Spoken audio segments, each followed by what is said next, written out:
Their resolve is strong. It's hard. This is the next step. Go let it rip. It's time to go. Thank you, Coach.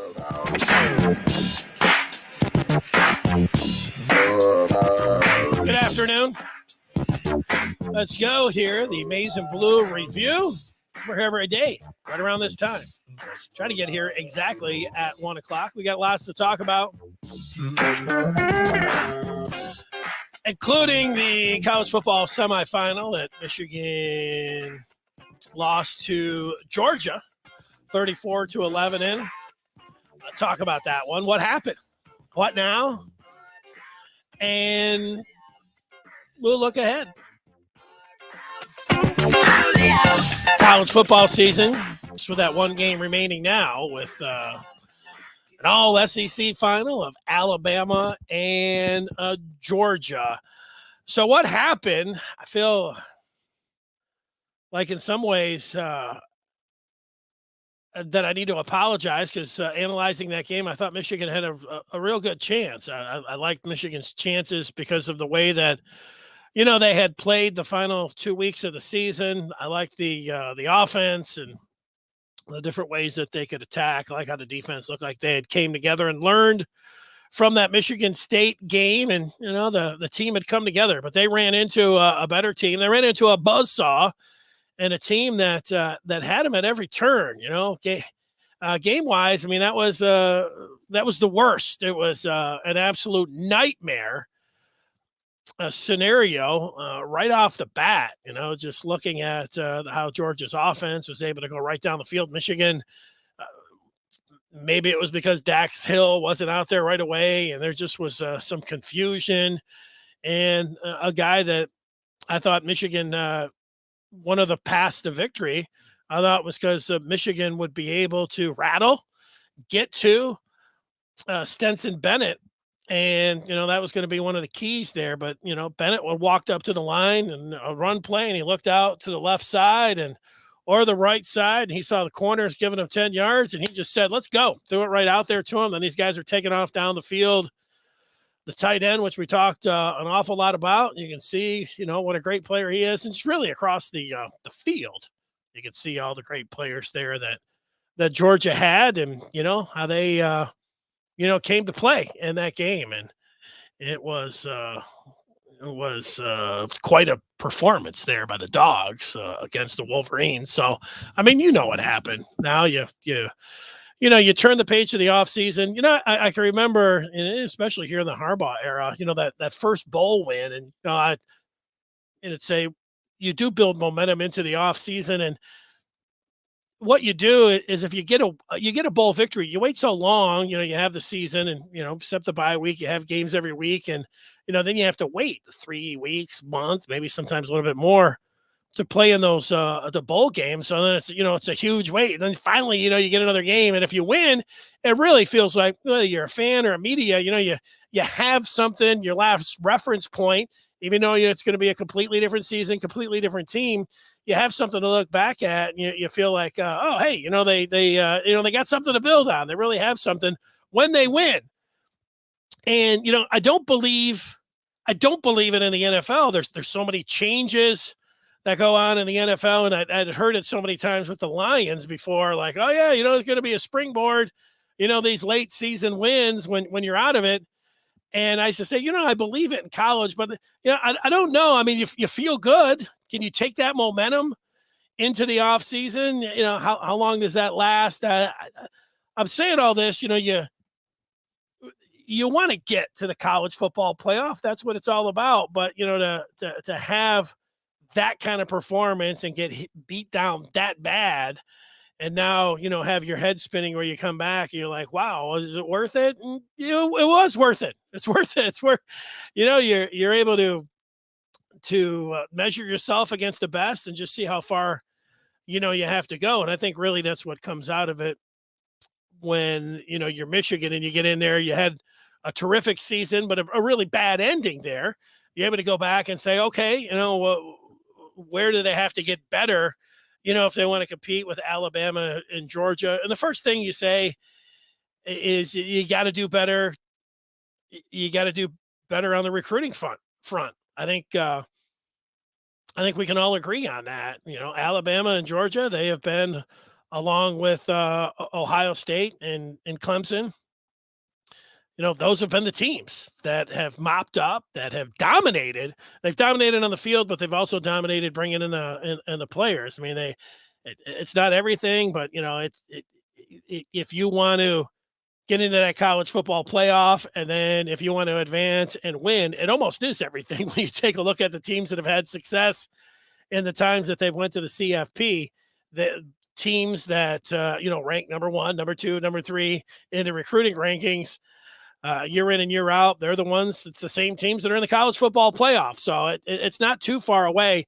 Now, Michigan, they enjoyed a little bit of a bump, with this season, being able to beat Ohio State and being able to win the Big Ten, and we'll get to it in the Michigan recruiting spotlight coming up. But they've got some chances and some work to do, here before the next thing. You say what can happen next. It is February the 2nd, the late signing period. And, Michigan has some players that in a big time player that they can end up getting. And, that could be, a signal where they're, or an actual move where they're, moving up in the rankings, and, you feel better about, their chances. They got a good team. Now, when you look and say, well, what now?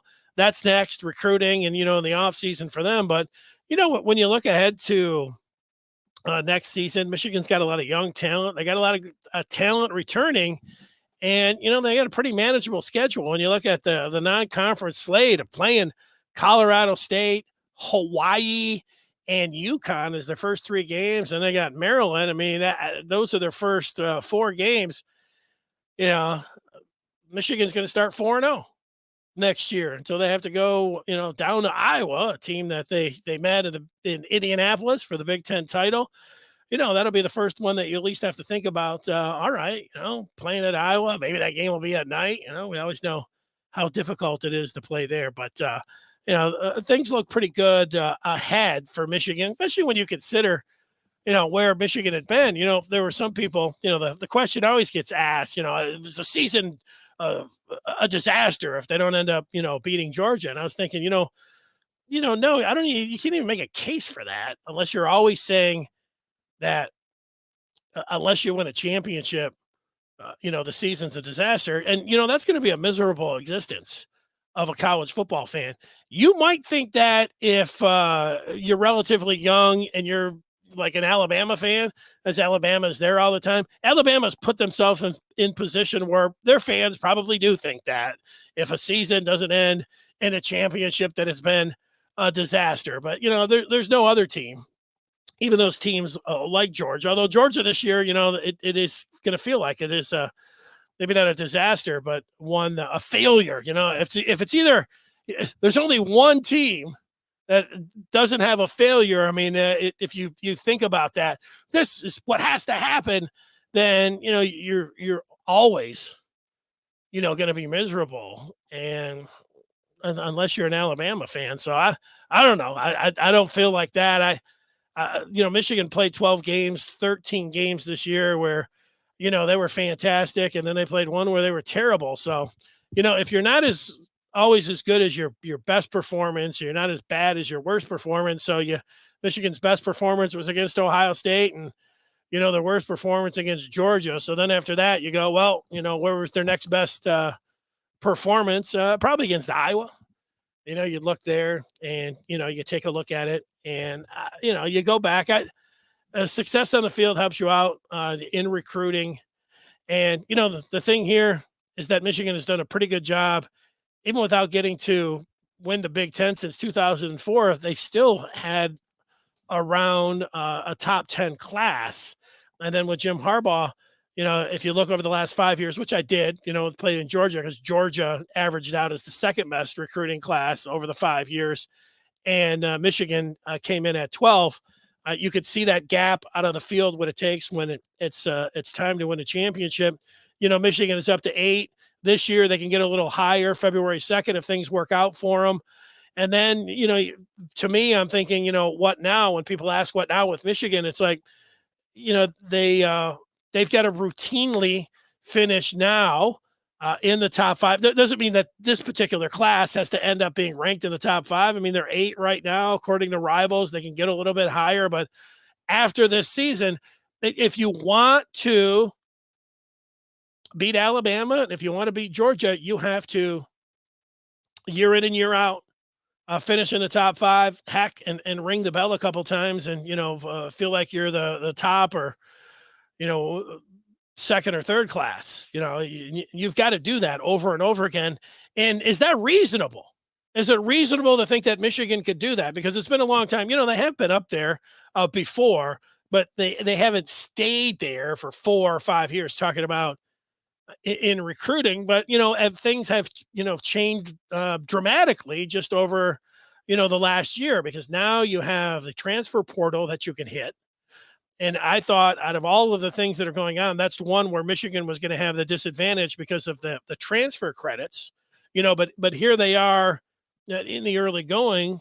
They've hit the jackpot with Aluska and Olowatimi, the center from Virginia, who's going to take over from Andrew Vastardis. We think presumptively, that he'll be the starter for him. I think that feels safe to say. So they've done a good job there, but your roster management, that's going to be part of it with the transfer portal, and then that recruiting. And is Michigan ready for all of that? I think it feels like that the playing field is leveling out a little bit with the name, image, and likeness. Before we know teams, whether it was going into the gray area or whether just stepping straight in there and straight up paying guys, we know that happened, and we knew that teams were doing it and nobody cared except the teams that weren't. And then, in the end, everybody was like, who cares if they're getting paid? And the NCAA was like, yeah, let's go ahead, go ahead and do it. But when you're already in there, the first in that way, usually they say in business, first in wins. And, so the teams that have been doing that, it's tough to just go in there and, and start, playing, with the big dogs when it comes to the name, image, and likeness, even though, now you can, go in there and do it. So how they traverse that, I thought that Michigan would come in with a pretty big hammer on the name, image, and likeness, just because of Harbaugh and the creative things that he did, once he came into Ann Arbor, with the satellite camps, the traveling abroad, the signing with the stars. I mean, those are all things that, and then, the way Jim was out on the recruiting trail, milking cows or whatever, the different things that he did. And, you got boosters that were out there, how much ever those, trips for 85 to 100, maybe there were more people, traveling to Italy and, to traveling to France. It feels like there's something, more when it comes to this name, image, and likeness. If you want to compete, talking about, if you want to compete with Georgia and Alabama, and what's it going to be? How are they going to do it? So we'll see on that. And the next big date here, February the 2nd, and they've got a chance. So I don't know, is it reasonable? I asked this question for anybody that's watching. You want to go ahead and send a message in. I'll read those on the air. You're always able to do that. You can follow me on Twitter. You see my @ there, Dennis Fithian. My DMs are always open, so you can send me a message that way if you wanted to get something in on this particular show. Every day I check that and I read the comments. If you're somebody that's the first time person watching this, I'm here every day at 1:00 or listening to it on the podcast. Go ahead and send me a direct message on Twitter. I'll address anything and everything, even if it's off topic, off Michigan football. If there's something else, I'll hit it. I don't know how about all day if I'm going to sit here and talk about my favorite fruit or movies, but go ahead and take a run at that. I want to give you that option that's available there for you. Is it reasonable to think that now Michigan getting to the college football playoff, that they're going to get there again, and that they can finish in the top 5 in football recruiting moving ahead, that this could be a springboard because of name, image, and likeness, because Michigan now, has won the Big Ten, They've beaten Ohio State, that, that's going to help them. And that for the next 5 years, is it reasonable to think that they could enter into the conversation in the top 5? I think it's reasonable, but that is also the best case scenario. And, it's not as easy. Like we've already seen, like if I saw something over the last, whatever it's been, 9 months, and I saw that Michigan had some kind of advantage in name, image, and likeness, and, oh man, this is going to be a real game changer. I haven't seen that. The success on the field, is going to give them a chance that way. And that is the biggest thing, to be able to go out there and, and have success. That was the thing that was stopping them a lot with Ohio State, saying, hey, you want to come, you want to win, you come here. You want to go to Michigan, you can go ahead and do all those other things. But, now Michigan, has that at least in their back pocket. But, can they compete with the big dogs to get the absolute 5 stars, the cream of the crop there? If I get to see another tweet or another breakdown of the 5 stars that Alabama and Georgia, I've been collecting over the last 4 or 5 years, and, down where Michigan's at, I mean, it's a canyonist gap. So Michigan needs to close that. Is it reasonable that they can get into the top 5? I think it's reasonable that next year that we should expect them to be coming close to ring the bell on that. And we know there's rivals. There's a couple other different sites that are, ranking the kids. So, I mean, if you're getting close to that, a top 5 class, where before they were top 10, I think that's doable. Likely, is it likely that Michigan's going to, I think next year, it feels like it's likely, because if it's not, if they go back and, they settle in next year around where they're at now, like right around 10, you can say, well, what else do they have to do?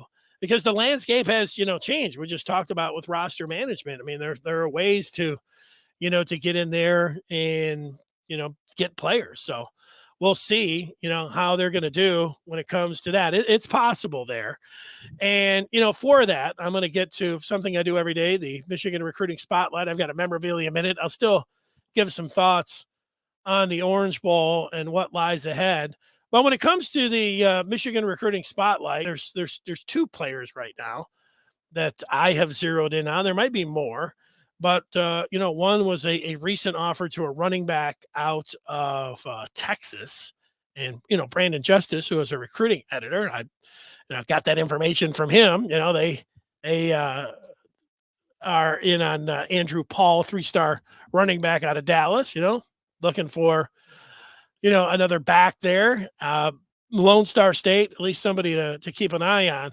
But if there's a big fish and something, that between now, here we are on the 3rd, it's just a month from now, we got the late signing day. You got the big offensive lineman from Seattle, Josh Connerly Jr., and he should be a household name now to Michigan fans. It looks like it's a battle between Michigan and Washington. Washington's got their new coach. So, for them, if you're sitting out there in Seattle and you're a Washington fan saying, hey, we got to keep this guy home, he's right in our own backyard. This is a must recruit. So, they're going to pull out all stops, to be able to get and try to keep Connerly Jr. in there. And you would think that's just going to be a tough task for Michigan or any team, to pull. But Michigan, it seems to be the team to beat. If it's not Washington, the biggest rival there for Connerly Jr., the offensive tackle, who's a 4-star. If Michigan is going to be able to get him out of there, it'd be quite a land here. I did just see today. Now, this is not from Brandon Justice or Josh Henschke putting in a forecast for Connerly, but I did see, as I was doing some reading today, from The Athletic, their lead recruiting guy is a guy, their senior writer who covers the recruiting for The Athletic. He was going over the big guns that were left, this month, and who they're going to pick and all these things. And, his prediction for Connerly Jr. was Michigan. So, there's somebody that thinks, that Michigan obviously is in with a chance when he's going ahead, picking Michigan, for his services. So we'll see how that plays out. Michigan in with a chance. It's something that we'll watch unfold over the next month. And we'll be talking about it, if not daily, probably every other day here when it gets to the Michigan recruiting spotlight portion of this show. It's tough, college football. We love football so much. It gets to the end, and then you have, this the way that it ended here for Michigan. There's a part about it heading in. I have an appreciation for this season. No, it did not end in a national championship. It did end up in a Big Ten championship. So for that, it really has been a terrific season, a fantastic season. Jim Harbaugh was talking about a great season, one of the great seasons in Michigan history. And I think he's right about that. You win the Big Ten, and then now you introduce the new rules. I mean, this is the first time Michigan has been to Indy. So getting a chance to go there and then beat Ohio State. I mean, terrific, outstanding. Now, taking that next step, that's the one where you get smacked down, where if, you don't want to call it a great season. And I feel like, great in a lot of ways, but then when you get to the end and get the bad taste, I'll just want to, take it just a notch down below great. I'll reserve great for, 97, although, you want to sit around making the argument like, look, if this was under the old rules, Michigan would have been, to the Pac-10, Pac-12, and they'd have played Utah in the Rose Bowl. If they won that, we'd be sitting here talking about, maybe a championship, but it's not under those rules anymore. And it is a fantastic, but I'm not going to argue too much with somebody that just wants to call it a great season. I just say just a tick below that because of the way, that it ended, but just a bad end to a terrific season for U of M when it comes down. But there's a part about it where there's an appreciation as well, because it had been so long since they had beaten Ohio State, and the feeling from Michigan fans in that whole situation, that game, it was. It felt like a long time, and the celebration, you could see it on everybody's faces and everybody that I talked with. So you can't take that away. I mean, it was awesome. The same thing, people that traveled to Indy or watched that game. I mean, the Big Ten title game was awesome, and it was pretty stress free. And Michigan played great. They played really good again. Stopping just short of great. They played really good in that game. And the thing about getting to the college football playoff this time, there were a couple things. One is that it was, it feels like there's a lot of changes coming. One for sure that we know of, the name, image, and likeness. That is a huge change. Transfer portal, that just happened last year. So getting in to the college football playoff with these old rules, I had an appreciation for that. This was not, 4 years from now.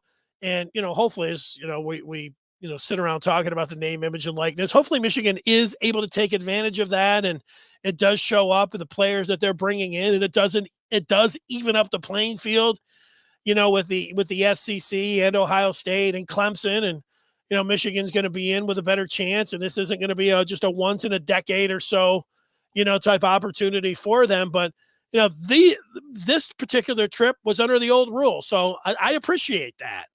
And, you just start looking ahead. I would like to, if they don't have a leader for college football, but if I was brought in, they love having committees. Everybody likes committees. I'd like to sit on that committee. I'd be like, yeah, let's get more teams involved. I mean, I'm sure the SEC just wants to stay with a Final Four, because here they are. They got two teams in the finals. But you know what? Everybody else wants to expand it a little bit. And if your argument is, so what, we're going to end up getting to, the SEC anyways, my argument would be, you know what, you want to keep some of the star players and get them in a playoff format instead of opting out. This is going to be one of the ways to do that. You want to have games that are played at teams' home site in a playoff situation. What Michigan fan doesn't want to see a team? You don't want to see Miami come up or Florida come up for a USC, Alabama, any of them. You want to see them come up and play in some cold weather in a playoff situation. Everybody wants to see that. So, yeah, that's coming. And So Michigan being able to get in when, under these rules where there were just 4 to see how they would fare. Unfortunately, we saw how they would fare, but, now when we look ahead, getting into a 12 team, you're going to have more teams and, Michigan, you would think more than once in a while, they'll be involved in a 12 team playoff situation. Even if they drop their, final regular season game, they would have a shot, to get in there. So that's what you're looking ahead to. And, you get an appreciation for this year. A couple of things that Harbaugh said. One, he said, it feels like a start. It feels like a beginning after the game. Those are good comments. The last comment and the one that I started the show with, you had to feel pretty fired up. They do those interviews right at the beginning of the game. Coaches rarely say anything, hey, we're just going out there. We talked to them. We're ready to go. Harbaugh, he had to fire you up when he said this to ESPN to Marty Smith on the sideline. The resolve is strong. It's hard. This is the next step. Go let it rip. It's time to go. Thank you, Coach. Yeah, go let it rip. And it didn't happen, but that was the last part. Like for this season, that was the pinnacle of this season. Harbaugh, let it rip. Everybody, if you were a Michigan fan, I don't know, you couldn't have been any more fired up about everything in that particular point when they said, let it rip. Then they kicked off, and then, the thing, really went downhill there. But, that's it. And, you look from the turnovers to the tip passes to the drops to the football, getting lost in the lights or wrong routes or I don't know, whatever else was going on there, schemes. Can they learn something from that? The thing, Michigan, I think we can all agree, they are not built, they were never going to win a game. If you picked Michigan to win, they weren't coming back from 27-3. They had to have that game in the low 20s. They had to create extra possessions. The defense had to hold Georgia down a little bit. And, you could see with the first 2 drives and the first 5 drives, that they scored. I mean, that game was over quickly. And, just Michigan didn't have a chance, they needed a game that was going to be within a score or 2 and get into the fourth quarter. And, that never happened. So when you get out of a situation where it's not something that you can do, that it's certainly not accustomed to, they weren't built that way. That wasn't going to happen. So it got away from them quick and it was over fast. And some people like games like that. It wasn't until, I don't know, about 5-6 years ago, actually, a friend of mine who's a Georgia fan, and when Georgia played Alabama and Tagovailoa came in the second half and Jalen Hurts was benched because he wasn't, getting the ball out fast enough or whatever, just needed, a jump in the passing game. Obviously, Tagovailoa gave him that and ended up making the big play in overtime. But I remember talking with my friend who was the Georgia fan. I thought, man, what a great game, awesome game. And he said, I'd rather if that got over in the first quarter. And I said, yeah, but you know what? You've got something you'll remember forever. That was so awesome. He said, no, I don't like a game like that. And, what I was surprised is I brought that to the air doing, some talk radio. What I was surprised about is there were so many fans that were like my friend, who were like, oh, yeah, I don't want. They would rather have seen a game like Michigan, Georgia, being a Michigan fan. Of course, you wanted to win, but one that you actually have, your hopes dashed immediately, not one like when Georgia played Alabama that went all the way to the end. You thought you were going to win maybe 10, 15 times, lose the same amount of times, and ultimately right at the end of the final play, whoa, it's a real dagger. But I would rather have that. But like I said, I was surprised to see how many people were like, yeah, I want it over quick if it's going to happen ultimately. So there you go. All right. I think I have that part all covered here. It is on to the memorabilia minute. And for that, we get to, I'm going to still talk about it. If I hope to talk about football, some aspect every single day. And it's still, football, even in the off season, try different ways to get the football conversation, whether it's bringing people on or just talking about it myself. We'll continue to hit football and talk about it, but it is on the basketball season. Michigan with a trip to Piscataway in the offering for tomorrow, in a game that, they need to change some perceptions around with the way things have been going here for the Hoops team. A part of that will be, starting tomorrow's game. I already know they played a couple Big Ten games here, and they, people, for rightfully so, are, down on the expectations for U of M. I am too. I don't, if you're going to tell me, is this team a tournament team? Like, it doesn't look like it, right now, but in these next couple games, head to Rutgers. But the memorabilia minute here is an old card from the early to mid 90s here. It's a Juwan Howard, old classic Michigan basketball card. I had to look it up, thinking, like, am I holding on to a $50 card or something here? No, it was selling for 99 cents, but it's a pretty cool card anyways. And there it is for the memorabilia minute. Don't forget, every day, 1:00, we'll come in here and we'll talk Michigan. We take your questions as well. And then after every basketball game, football game as well, but just remember, after the basketball game, we'll come on the post game and talk about the Wolverines on the hardwood as well. So, all right, that'll do it here. We'll be back here tomorrow, 1:00, and then after the basketball game as well. Thanks for watching, and talk to you later. Bye.